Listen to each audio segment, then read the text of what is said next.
सोमदोन सोमोन्दो गोमालांब्लाबो जारिमिनखौ माब्लाबाबो खोमानो हाया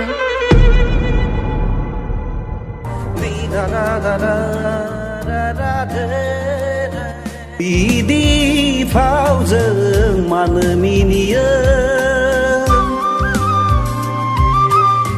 गोसोआव लिलाङो लुबैयो गोसोआ नोंखौ मैया दाखालिसो इसिबां मिनि खुसियाव दङमोन जोंनि जिउआ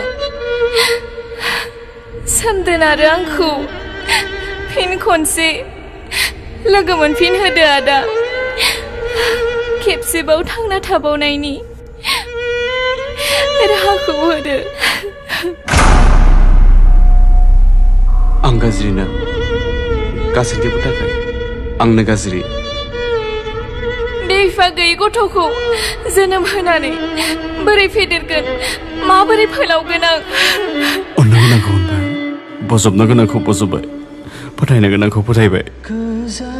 आंहा सोलायनो गोनां सोरखौबो लानानै सिमां सुजुनो गोनां मा दंबावो सोमदोना आंखौ गारनानै बहाबा थांबाय थांनो हो माखौ गाबबाय थाखो मा जादों बिसोरालाय बेबायदि खारनो गोनां दानि गथ'फोरा मा जाजोबगोथाय उन्दै गिदिर जेबो सिनाया खालि लोंनाय जानायल' दानि गथ'फोरालाय मा बर' फरायसा आफाद मा बर' थुनलाइ आफाद जेबोखौनो मिन्थिला जालांबाय आंसो एसे फिसा खालामना फैदो आंनि मुंखौ खोनाना गियाखै नामा बिसोरो